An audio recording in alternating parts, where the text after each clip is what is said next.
Good evening, ladies and gentlemen, and welcome back to another reviving episode of the EU Spectator. I'm thrilled to join once again by our esteemed guest, Zalewski, an expert in international relations and European affairs, who brings a wealth of knowledge and insight to our discussions. Today, we dive into two pressing topics that are reshaping the political landscape in European and beyond. But first of all, thank you very much, Nick, being part of this podcast. Thanks for having me.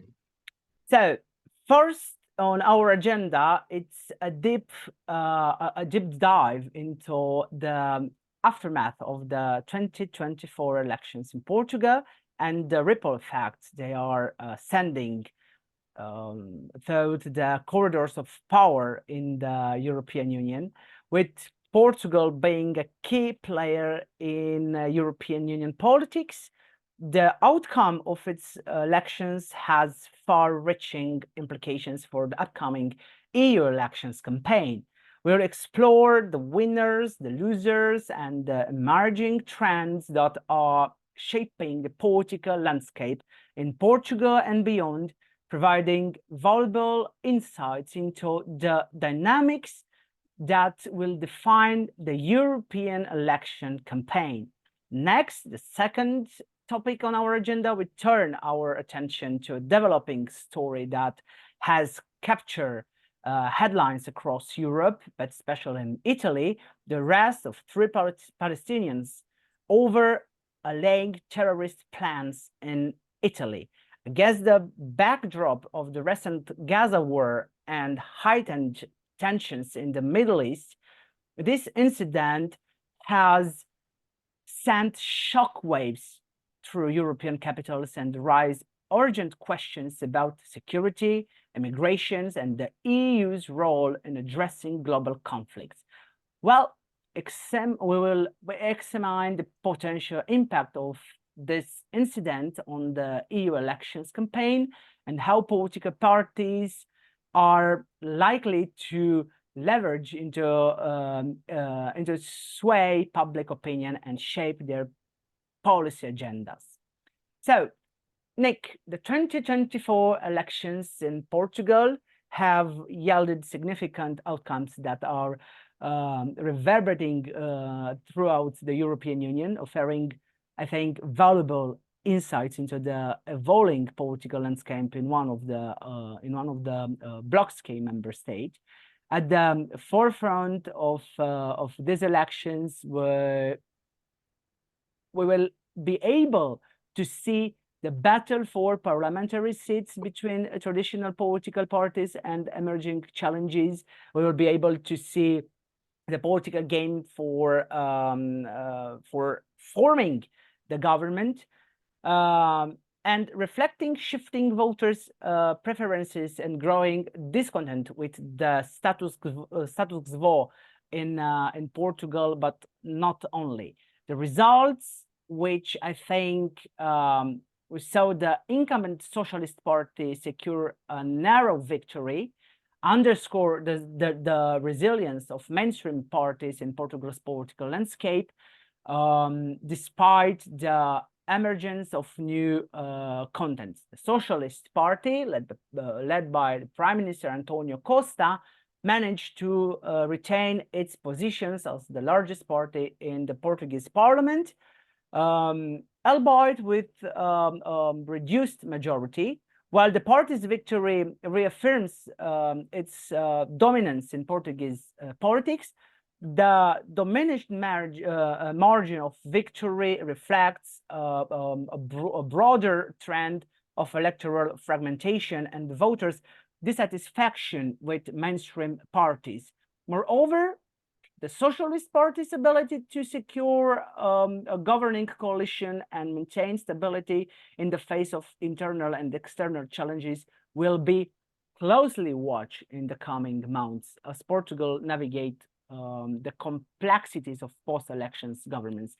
Please tell us your opinion about how the elections, the parliamentary elections in Portugal, will influence the EU campaign. Well, first and foremost, I definitely think that one area for concern for people is going to be the turnout for this last election, that it was much higher than the past several parliamentary elections in Portugal. So a lot of times when populist party wins, a lot of times European analysts are able to say, well, that's because voter turnout was low. However, in this past election, it was almost 15% higher than the last election. So it's kind of it's impossible to say, oh, it was lower voter turnout. No, the fact is 15% more Portuguese citizens participated in the election, and Chega, the far right party, almost tripled its support from 7% to 18%, which I feel that we will definitely expect similar results in the EU parliamentary election, that we're definitely going to see this continuing. And part of it is because of the economic problems that have continued in Portugal, where I definitely agree when people argue, okay, but are far-right parties even able to solve these problems? Where sure, they're getting elected because voters are frustrated with the failures of traditional parties, and analysts and experts are warning, just because of that, that doesn't mean go vote for the far right parties. But the problem is, this really puts pressure then on these traditional parties to realize that they should be a lot more willing to change their practices, which in Portugal, they weren't. With the Socialist Party, it's too much of a nanny government where it wanted all this constant government intervention, which didn't work. As we saw with different maneuvers to try to get itself involved in the housing market, this did no favors. Housing prices continued to soar in Lisbon because of this attitude of, well, we need to freeze rents. Okay, well, what happened was landlords, when they finally got the person out, they just left the property vacant because that was better to do, because there was no money left over to renovate or make repairs in order to allow someone else to move in. How is it better off? I mean, sure, it's one thing to want to try to help your citizens be able to afford housing, but put better policies such as trying to look to build more housing stock, not try to control the price of a limited supply, particularly if you're going to control it so harshly to the point that you can't keep up the necessary maintenance to keep these properties livable.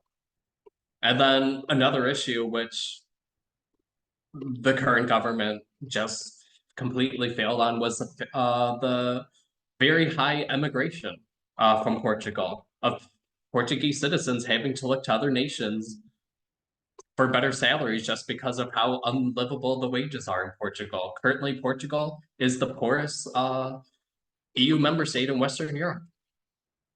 And yes, while wages are slowly increasing, not quick enough to deal with the cost of living. And the issue is, rather than work on that and see how the government could try to increase wages, particularly for necessary jobs such as agriculture workers, what did the government do? It imported immigrants from other nations. And that was definitely one of the big discussions that I saw on X, that Portuguese citizens were very upset, where they felt that they were essentially being replaced, where they would show a video of Lisbon and you could see 100 people in the video and not one Portuguese person. Yeah.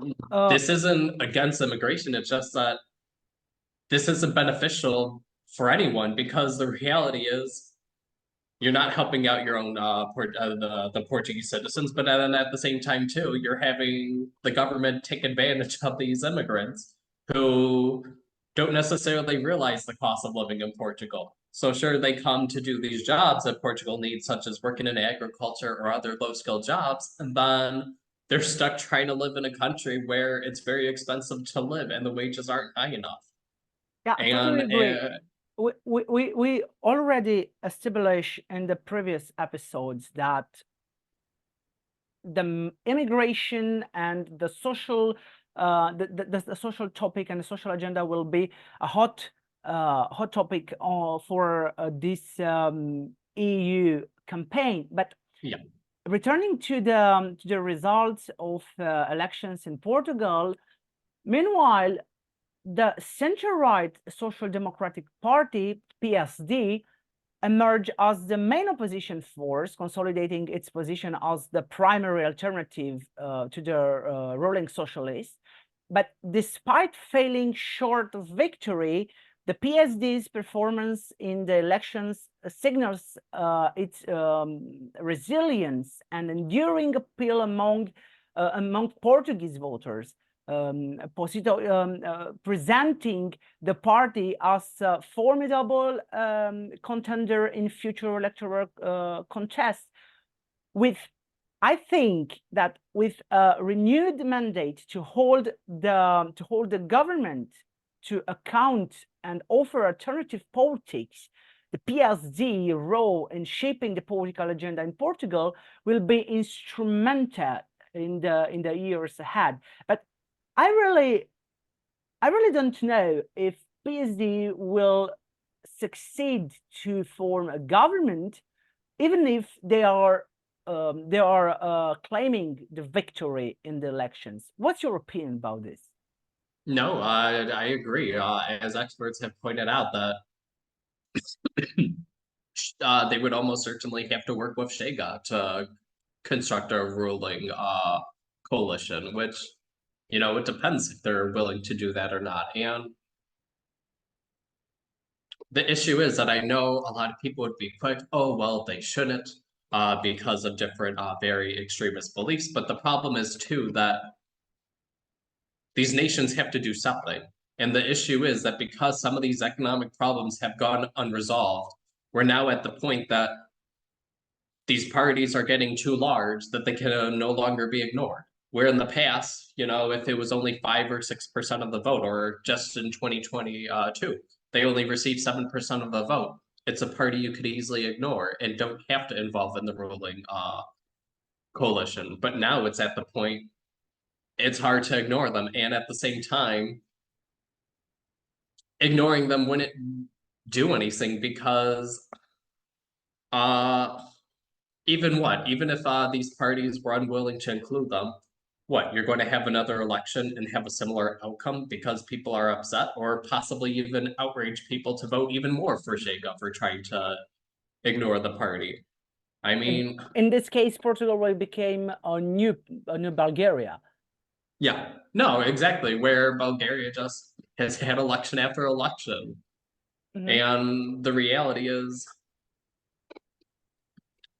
this is something that not just in Portugal, but we're definitely seeing this fight everywhere, where people are becoming very entrenched in their positions. And unfortunately, with some of these political parties that,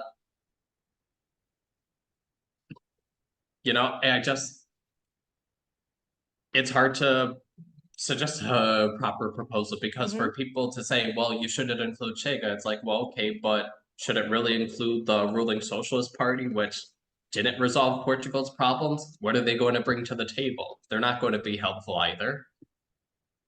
So it's like, well, what do you do at that point? Just be like Bulgaria and have fragile coalitions and then constantly have elections every couple months to see who's slightly more popular then. This is just definitely going to lead to more instability in Europe. The fact that we potentially will see these more frequent elections, considering we're now definitely seeing political parties that don't really mesh together, where they just have such strikingly different beliefs that it is hard to suggest to work with one another to try to keep out parties from Chega from power. But as you pointed out, the elections also saw the rise of smaller parties and political movement challenging the traditional dominance of the Socialist Party and the PSD. But notably, the far left left bloc and the far-right Chega party made significant gains, succeed to capitalize on voter disillusionment with mainstream politics and tapping into issues such as inequality, immigration, and national identity. But the success of these parties, I think, highlights the growing fragmentation of the Portuguese political landscape and why not the emergence of a new fault lines that could shape the dynamics of future coalition building and policy making, not only in Portugal, but I think that overall the continent.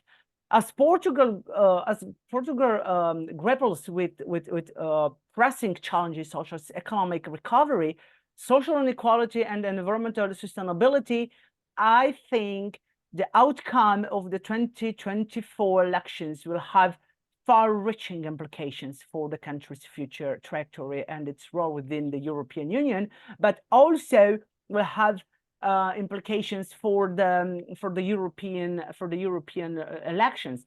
And it is very important to understand that the rise of the populist party Chega has been one of the most striking developments in Portuguese domestic politics in recent years.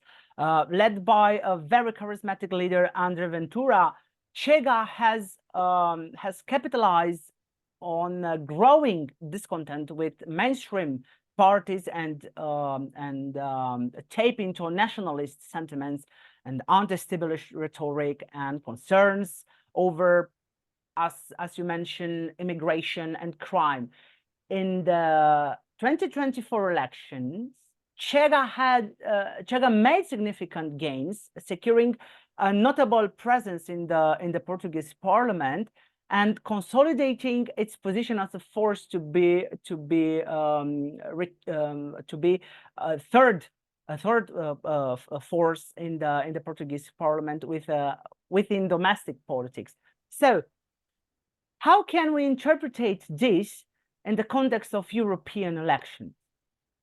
Well, first off, correct me if I'm wrong, but European Union has never called an early election for the European Parliament, so this is going to have very significant consequences for the European Union election if Chega is able to receive a similar amount of votes, because as we've talked about, while if things don't go well, Portugal could just call an early election, but with the European Union, there's not going to be another election until 5 years from now. So it's definitely going to be much more consequential for the European Union. But at the same time, it's honestly to be expected. People are just dissatisfied throughout the entire European Union. Yesterday, I actually watched a documentary on YouTube filmed 5 or 6 years ago now about poverty in the European Union. And people were commenting saying, oh my God, nothing's really improved for us significantly, where maybe unemployment's gone down, yes, in various member states, fortunately. But at the same time, you still have a lot of people who are increasingly becoming the working poor, where their quality of life is not increasing as much as they would have hoped, at least within 6 years. And unfortunately for the European Union, this definitely means there's going to be a different makeup of the European Parliament. That's going to be very hard to avoid. And then we'll have to see. It's interesting that people are now pushing Meloni then to join the EPP, where right now it's a little more easier to ignore her in the European Parliament if she's outside. But with the EPP, how they're constantly the ruling party within the European Parliament, that definitely will give her more of a voice at the table. Where, but what are the reasons for Meloni to change now the European groups? Because it makes sense, the fact that she can actually have an impact on policy, because whether people like it or not, when you have more far-right political party groupings in the European Parliament, they're just an opposition voice at this point. They don't have meaningful impact because right now with the EPP, where it has a majority, it could just say, okay, yeah, that's great. You're the opposition, but we're able to ignore you. However, if you have parties moving to the EPP, they're able to change it from within the inside and actually have an impact on that, which this is a stunning take, considering we constantly have viewed Maloney almost as a friend of Orban, and the fact with how he was actually thrown out from the EPP. Well, he wasn't. He left before he could have been thrown out from the EPP with his political party. But at the same time, it's definitely interesting where at one point in previous campaigns, when she was trying to win in Italy, she had this very Eurosceptic take, almost suggesting Italy to leave the European Union, and now she might become part of the EPP and work on actually having impact on European Union policy.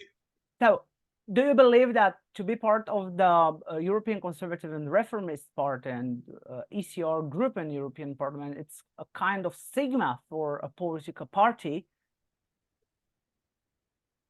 It's basically a way to show your discontent with the EPP and discontent with how European Union policy is going. But unless they were to gain the majority, okay, it doesn't do any good remaining this opposition because you're able to voice your discontent, yes, but you don't have meaningful impact on European Union policy. I'm just asking because also we have Eurosceptic, soft Eurosceptic voices also in EPP. We have soft Eurosceptic voices also in I don't know, in the Renew group or in European Greens. So I'm trying to understand. I'm trying to find a way to understand why to be a conservative now in the European Parliament could be a stigma, or could be, I don't know, a way to push out a leader or a party. So this is why I'm asking. But returning to Portugal, I'd like to discuss more about Chega and about populism in this country. As you mentioned, and we know that the parties, the Chega's anti-immigration stance and Eurosceptic rhetoric resonate with similar movements gaining power in other European member states, suggesting a broader trend of populist backlash against, I don't know, perceived threats to national identity, sovereignty, or cultural values. Do you think that we will have powerful wave of populism during this campaign for the European elections? Yes, and honestly, sadly, this is partly because of some of the narratives we're seeing in mainstream media. I mean, while people could think that this is shocking with the waves, but for different European Union citizens, they've had enough. And for example, one of the things that anger Europeans particularly is when people try to discuss groups such as the Sami in Finland and Sweden as the only indigenous group of Europe. And people are saying, well, wait a minute, where are the Portuguese supposed to go if they're not indigenous to Portugal? And you're having Europeans say, well, wait a minute, why is it only white Europeans are the only people in the world who are not indigenous to a certain area, where people would never have this debate with other nations in the world. Nobody's going to say, well, Koreans aren't the indigenous group of Korea. But at the same time, we're having this narrative as if Portuguese aren't indigenous to Portugal. And that's just where people have had enough. And unfortunately, it is pushing them to these parties such as Chega, which it's not exactly practical, not necessarily going to be able to resolve every problem. And also with the hateful rhetoric, where the problem, but part of it is also these nations only have themselves to blame, where You've had people upset where they'll see crimes committed by immigrants, then they'll be treated less harshly than someone who's a citizen from that country would. But now it's harmful and getting to the point where it is dangerous, where we Okay. really shouldn't be pushing this rhetoric where now you'll have parties such as Shega, not necessarily Shega as much, but in other nations, thinking particularly in Germany, AfD talking about, mass support deportations, mass support anyone who isn't ethnic, an ethnic German. And this is dangerous because why should a citizen, well, not a citizen, an immigrant be punished just because they come from a cultural background of someone who did commit a crime? Why aren't you just going to individually target people who did commit those crimes? Mm-hmm. And that's the issue where you do see backlash towards far right parties for that and spreading rhetoric where it's like, oh, come on, you can't just paint a broad brush on everyone then, Yeah, which and is now happening. we also And should, sorry, but we also should mention the racist attack against the French singer from Senegal. That it's a really mess, because I think that the Renaissance National Party is trying to gain political voter support and voters using racist and anti-Semitic discourse, and this will be a problem for the future, for the near future of the European Union, and also for the peace over the continent. no, definitely, especially with nations such as France, where you already do have a large part of the population that is not uh, someone who's ethnically French. However, they've become French through the past couple generations of immigrating and then being first, second, or even third generation born there, where they do consider themselves French and part of the country. And if you're going to have parties to try to say, no, no, you're not French at all, or you're not Italian, you can never become Portuguese. Well, you're never going to gain their political support, and you are going to see significant backlash. Especially if you're just going to paint on everyone and be like, oh, well, anyone from X group who immigrated to Europe is like this because one person or a few people committed this crime. Well, okay, Yeah. but that's not practical. And that's where we see a lot of the backlash against these far right parties, though, is because they always talk in absolute terms. Or then also, such as thinking about Spain now with Vox, with that recent election, how Vox got in trouble because instead of presenting the actual crime statistics, they try to exaggerate it with something such as trying to remember what their claim was, if it was just a crime in general or sexual violence based crimes, saying, oh, well, immigrants are responsible for 79%. Yeah. And it's like, we have the national statistics. It's published. That's absolutely not true. It was something closer to maybe 30, 40%, which is still alarming because that is higher than the percentage of people living in Spain who are immigrants. However, at the same time, it's such a gross exaggeration at the same time. And political parties, when they do things like that, they automatically make themselves uncredible.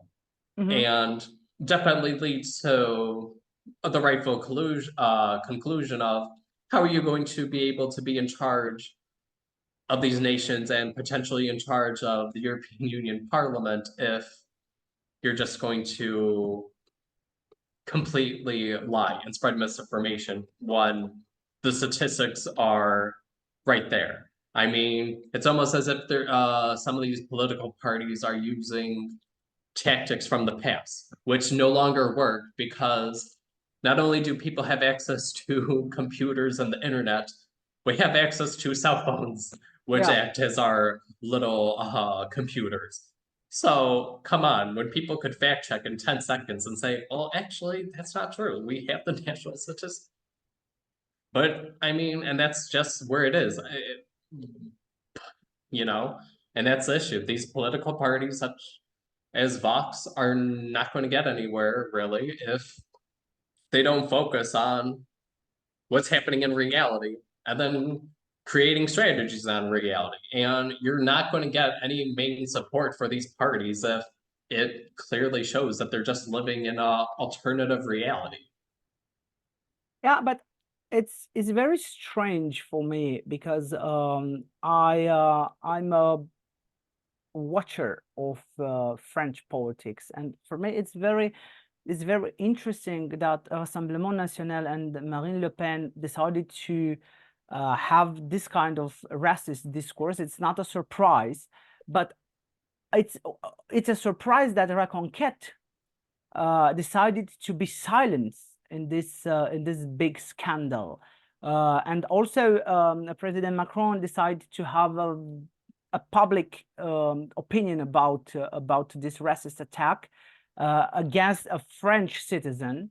But the problem is that I think in the upcoming months we will assist to a higher and higher and higher racist discourse, populist discourse. And the problem is, and the question is that, will France be able to block this kind of political behavior, or will encourage this behavior? It honestly depends whether the French state's going to crack down on violent attacks amongst people. And that's part of the problem, where part of this discourse is coming from. We're seeing videos on X, the former Twitter, showing people who are clearly ethnically blue-eyed blonde French people being attacked by people who could very well possibly be French citizens, but then they're just wailing and beating them.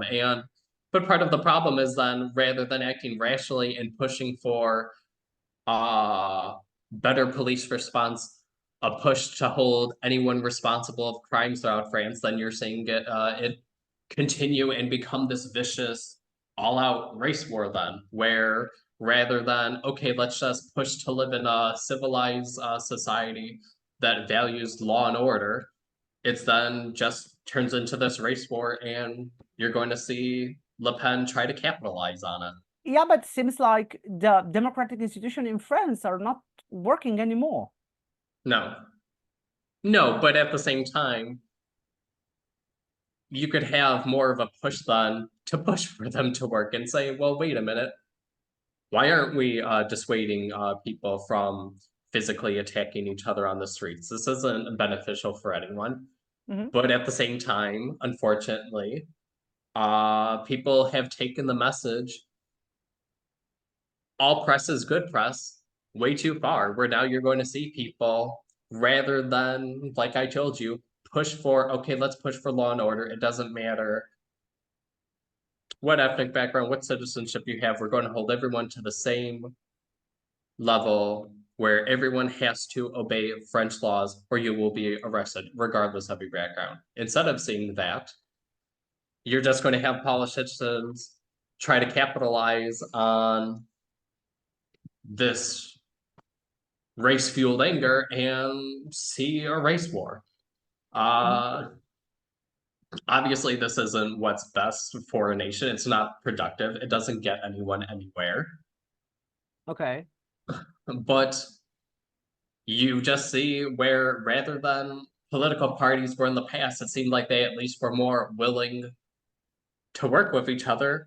To be fair, both sides seem to just be trying to push away from the center to advocate for the more extreme beliefs in a nation, rather than looking to campaign on the beliefs that a majority of people could agree with, and find a position that people could accept as a useful compromise. Instead, it's just become, well, what's the most outrageous statement that I could make in order to win the election?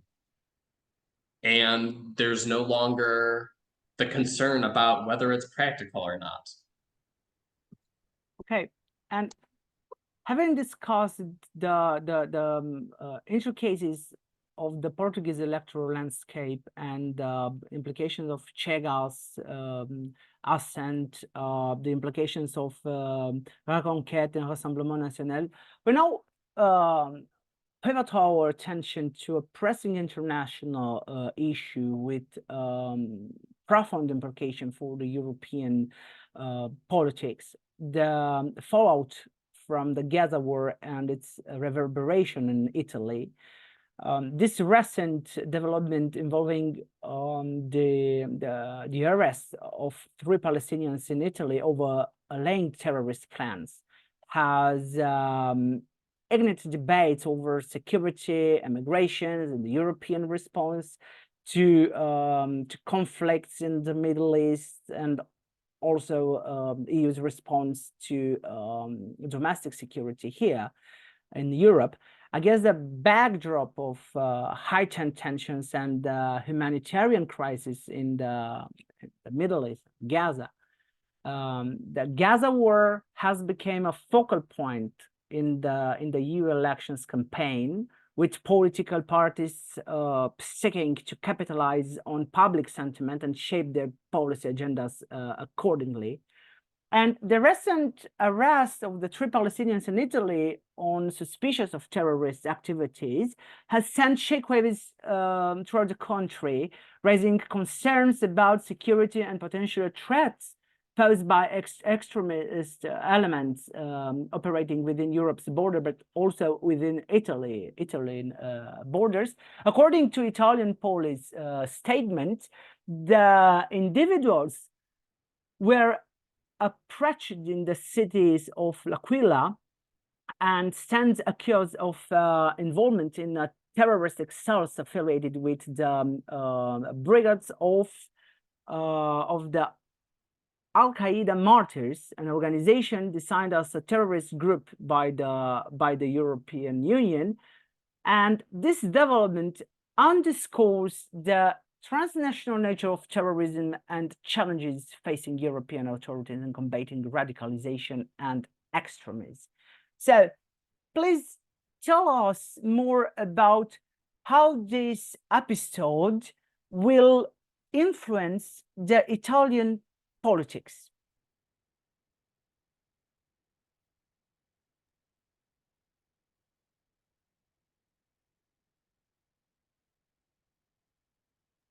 Okay, now I'm not muted. It's hard to say whether it's really going to have much of an impact or not, because to be brutally honest, I've been glued to my phone since October 7th, watching this latest war between Gaza and Israel unravel. And to be honest, it just looks like everyone has tunnel vision, where all they want to do is look at evidence that reinforces their personal beliefs and not look at the reality. So it's hard to say whether this will actually cause people to vote differently than they would have in the European Union Parliament election, or if people will just stick to their position they previously had. To be fair to Italy, this highlights yet once again that the Italian government definitely does have the interests of its citizens at the forefront, where compared especially to France, where unfortunately with France, there's been different terrorist attacks in the past that instead of taking them into custody because of possible plots, they didn't. Even if they were already on terrorist watch lists, France then just refused to take them into custody, and then a brutal attack happens. The fact that here's Italy, where it realizes, wait a minute, people are potentially planning out an attack. We're taking them into custody for investigation. I think Italians should have a little, not just a little, a lot of comfort in the fact that the government's willing to act in a very proactive manner. Mm-hmm. So we'll have to see more with the details about what was allegedly going to take place. We're not sure yet, but still, this definitely does require people to it does require some enthusiasm to realize, well, you know, good for the Italian government for being proactive and preventing an attack from happening. But the problem is, for some people, especially if they already are find themselves in a position where they're firmly against Gaza, this is only going to reinforce the beliefs, and then they'll try to brush and say, oh, well, 3 Palestinians that represent everyone, and we know that's not the reality. We have But also, yeah, sorry. Go ahead. No, go ahead. We have also the extradition requests made by Israel for one of the arrested individuals as another layer of complexities to this case, raising questions about legal jurisdictions, due process, and international cooperation combating terrorism. Also, as Italian authorities weigh the extradition requests and assesses the evidence against the suspect, the case is likely to fuel debate over judicial cooperation, human rights, and the balance between security imperatives and civil liberties. And moreover, I think it underscores the importance of international cooperation in addressing transnational security threats, and the need for coordinated response at the European level to prevent and counter extremism. Do you think that this debate will influence and will change the international vision over Italy, and will undermine the Italian position in the international system? It's hard to say because, as you and I both know, we don't have security clearance. So without us being able to see the evidence, it's really hard to say with certainty on anything, because the issue is, if Italy was able to take these suspects into custody because intel that Israel was able to provide and able to show evidence, it's going to be hard for Italy to say then, no, we don't want to extradite, especially when looking at Italy, this has happened to Italy in the past where European nations did not want to cooperate. And for example, if anyone has not yet read the book Gomorrah by Roberto Saviano, one of it talks about is a mobster in Scotland. But it's a good one. Yes, where, the book talked about how you had a mafia member in Scotland, and the Italian government tried to warn Scotland and say, hello, could you extradite him? We have this evidence. He's participating in criminal activity. And Scotland, no, he's a very nice Italian fellow. He opened up an Italian restaurant. And what does it turn out? He's engaging in criminal activity in Scotland. So it's going to be hard for Italy, where obviously Italy was upset the fact that it was just being ignored by, at that point, another European Union member state having its extradition request ignored, and then for it to ignore the same if there's evidence then coming out of Israel. It's hard to say. But at the same time, the one thing that it has on its side is that compared to with Scotland, the fact that it's an active war going on between Gaza and Israel, so it might be able to say, no, they don't want to abide by any extradition requests while there's an active war going on. But, I don't know. It's hard to say. And then... Yeah, I know, but I'm just thinking that by framing the conflict in simplistic and polarizing terms, this actor seeks, the political actors and the social actors seek to mobilize public opinion, really support and consolidate power regardless of the human cost or the complexities of the situation on the ground in Gaza. I think that this cynical manipulation of tragedy for political ends not only exacerbates the suffering of those caught in the crossfire, but also Honduras' genuine efforts to resolve the underlying issues driving the conflict. But you know, as observers, it is imperative that we remain vigilant and critical of attempts to exploit the Gaza war for political gain. And we both know that this will be dangerous in the coming months, particularly when such efforts are divorced from the broader context of the Israeli-Palestinian conflict and the complexity of this war. While public demonstrations and calls for actions are an essential expression of democratic values, they must be, I think, grounded in a nuanced understanding of the issue at hand and a commitment to constructive dialogue and engagement. And we have an example last week in Naples. Yes. Could you allow me to screen share? Yeah, sure. Just a sec, please. Well, no, and that's the thing, though, where just the level of ignorance with some of these students, okay, in particular, are showing where I gotta be honest, I just felt physically ill listening to them, because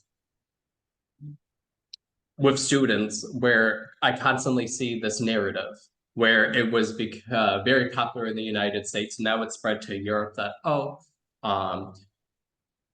people, if they have a college degree or master's or even PhD degree, try now. Sorry, try now. Thanks. That makes you superior. That makes you intelligent then. But at the same time, these students are just living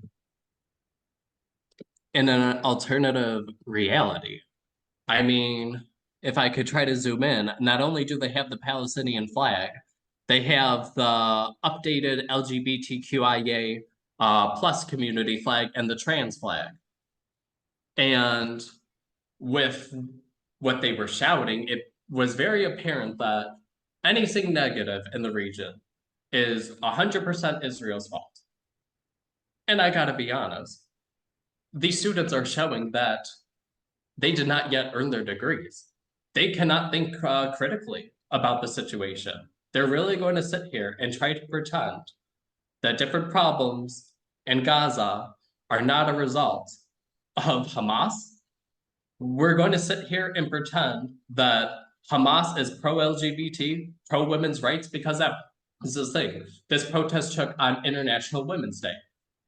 And of course, this march was trying to pretend that Hamas is 100% behind women, 100% behind LGBT, apparently. And it's just the evil Israelis who are at fault for everything. And we know that's not the case. Looking at the Middle East, where is the largest international LGBT celebrations every year? Tel Aviv. It's not in Gaza. In Gaza, there are no LGBT festivities. It's something that's supposed to be hidden from society, especially if you want to protect yourself from threats against your life. Unfortunately, we've seen multiple times that people have been unalived for being members of the LGBT community, particularly which we've seen the stigma around the world. It's predominantly against males. Interested in same-sex relationships more than women, where several males have been unalived in brutal ways. That's not a result of Israel. That's a result of Hamas.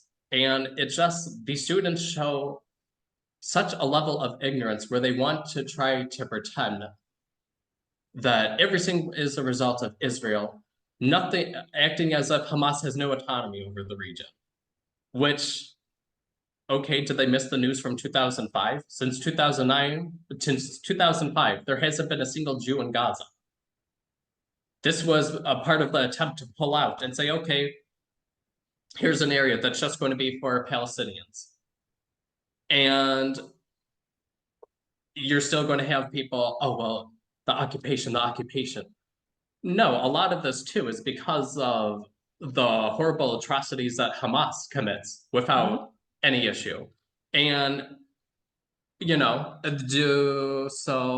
hold on, I'm gonna stop screen sharing. Yeah, but the problem is like the problem is that no one of all those protesters in the streets, no one are talking about what really happened with the women, with the children in Gaza. Well, and that's the thing, and we can't. So I'll jump in real quick and talk about that. Because I'm going to share like, in a couple minutes. Sorry, but it's like we will blame Israel for atrocities in Gaza made by Hamas. Yeah. Well, and that was the thing that was just also brutal. The fact that you had women unalived and then taken around in cars or on the back of motorbikes in Gaza as if on October 7th when they were unalived, taken around on motorbikes and in cars as if they're animals that trophy hunters caught and unalived. Just come on, and just this disgusting attitude of, well, it's okay, they're settlers. And it's like, okay, the same day we saw Hamas enter some of the most pro two-state villages in all of Israel, very pro supporters who want to see a two-state solution. And unfortunately, some of those villages, you saw just large portions wiped out in a single day, people unalived by being burned alive in their homes. We even saw Hamas unalive a dog on camera. Are we going to sit here and say, oh, that dog was an evil settler, guilty of colonization? How are these people going to pretend? And that was the thing that angered me too, because these same people almost were then suggesting suggesting outright with this protest that everything would be a-okay if Hamas would just be allowed to rule over the entire area. Really?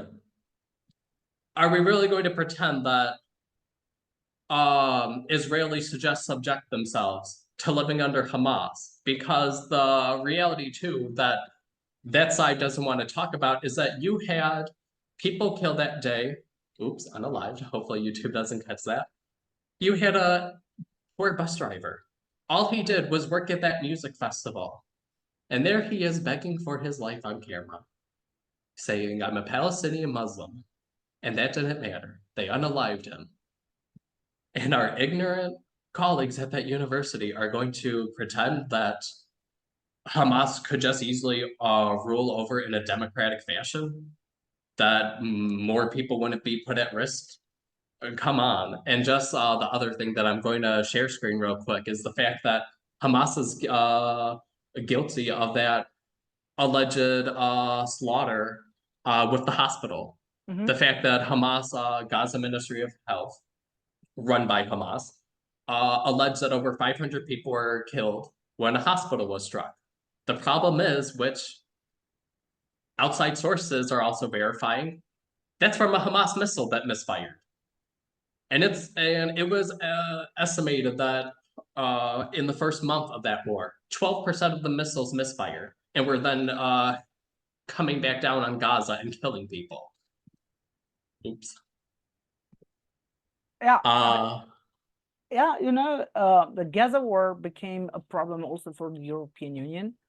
And I'd like to ask you, do you believe that the Gaza war will influence the results of the European elections? Because seems like everyone is trying to win voters discussing Gaza and Israel war.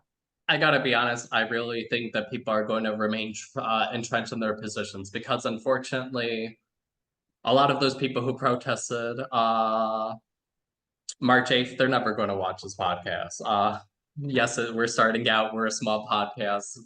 Not many people have found us yet, but at the same time, they don't want to hear anything that contradicts their beliefs. So the issue is they're not going to want to accept that the reality, because here's the thing. and I'll show this from Newsweek, that since October 18th, Hamas was talking about how it's going to release evidence that it was Israel's fault. And in reality, here's an article from Reuters in November saying, no, this was absolutely Hamas's fault. This wasn't from Israel.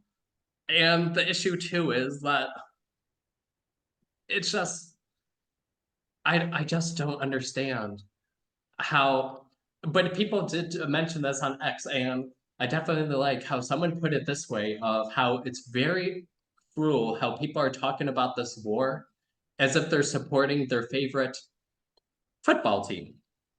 Where this isn't the fact that this is a brutal war that we would be fortunate if it stopped this very second before the podcast was even published.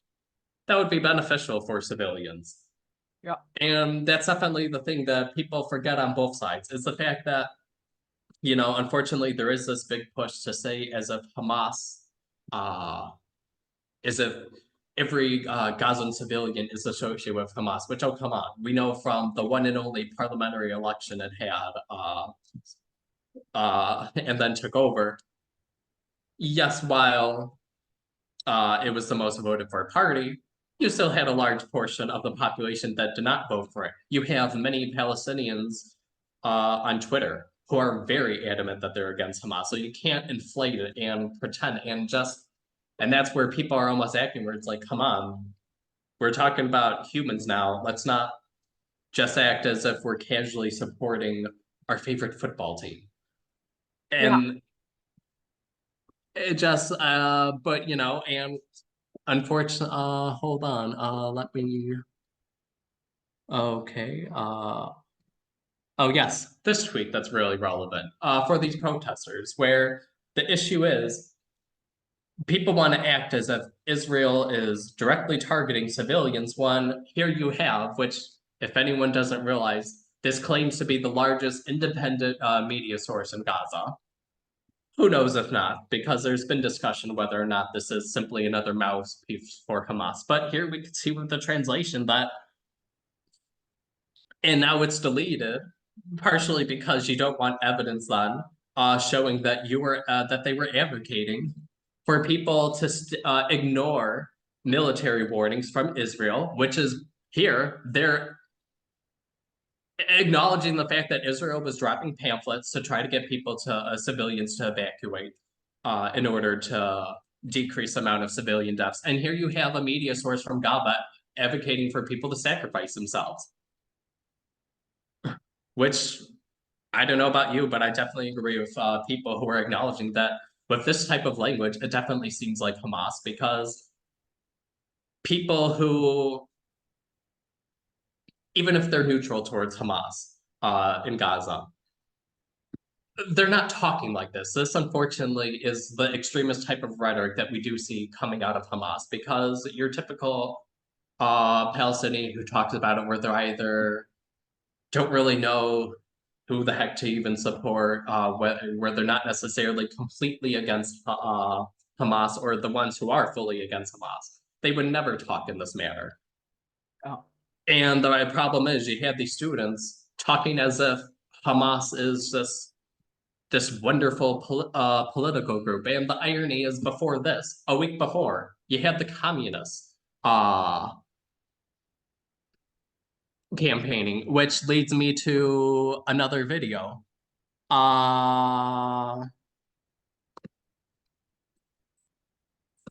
Showing, this is interesting, from an Israeli who learned Gaza Arabic to try to see from social media. We do see the overwhelming poverty that does exist in Gaza, but here we see the wealth under Hamas and the obscene economic inequality. Let's, you know, and as the video shows here, talking as if this is Israel's fault, but no, Hamas also is governing Gaza. And the issue is, which, as different videos have shown, that people who are connected to Hamas were able to live in luxurious villas like this, in huge mansions, which, as we know, people talked about with the concern when the war was first breaking out, is that Gaza is one of the most dense places on earth. So people are definitely very concerned about urban warfare and what that can mean for civilians. But here we see that even though it's a dense place, Hamas set aside land for its friends to live in humongous villas. Yeah, And we so know it's that. irony that Italian communists are going to support Hamas. One, Hamas doesn't support communism. It doesn't support equality. It supports inequality. It supports itself being able to steal funds that are supposed to go towards people. Billions of dollars of aid went to Gaza over the years. And unfortunately, as people are realizing, what part of that aid went to is 350 miles of tunnels under Gaza for Hamas fighters to use, and not a single bomb shelter. And then you have people living in humongous mansions like this, rather than being able to build moderate houses for everyone to maintain a good quality of life. And that's just where the irony that you have, and I'm talking about Italy because I saw these protests in person, but this is throughout the Western world, where you have these bizarre groups who are so angry at their political opponents in Europe, where if you have a political party that is in favor of legalizing same-sex marriage, they become the devil to the type of people with these pro-Hamas protests. But then at the same time, they'll support Hamas, which is not in favor of same-sex marriage or LGBT rights. It's not in, and then the other issue that they were talking about, trying to fit so much into this episode, but also at the same time talking about women's rights. The harsh reality is these protesters either just want to flat out ignore or don't want to acknowledge the reality that where do Gaza women go for abortions if they're able to get a permit? Yeah, Because it is in favor. They go to Israel. Gaza exactly. isn't in favor of abortion. Yeah, this is a hot topic and will remain a hot topic, but because we had just a few minutes for conclusion, I'd like to ask you to allow me to have an overview over your thoughts. So the topics we have explored today, the outcome of the 2024 elections in Portugal and the fallout from the Gaza war, underscore the interconnectedness of global events and their impacts on the European politics. But we should remind with a thought that from the rise of populist movements to the challenges of maintaining security threats in an increasingly volatile world, these issues highlight the complex dynamics shaping the European political landscape. And as you navigate, as we navigated these turbulent times, it is essential to remain vigilant, informed, and engaged, and to seek out diverse perspectives that challenge our assumption and broaden our understanding of the world around us. So I invite you to join us on our journey of exploration and discovery as we continue to delve into the pressing issues shaping European politics and society. Follow us on YouTube and Facebook to stay uploaded on the latest episode of the EU Spectator, where we bring you insightful analyses, thought-provoking discussions, and expert insights on the most pressing issues facing Europe today. By subscribing to our channel and engaging with our content, you become part of a vibrant community dedicated to fostering dialogue, promoting understanding, and driving positive change in Europe and beyond. Together, let's build a future where informed debate, mutual respect, and cooperation prevail, and where the values of democracy, human rights, and solidarity guide our collective efforts toward a more peaceful and prosperous and inclusive Europe. Thank you for your support, and we look forward to continuing this journey together on the EU Spectator. Thank you very much, Nick, for being part of this podcast today.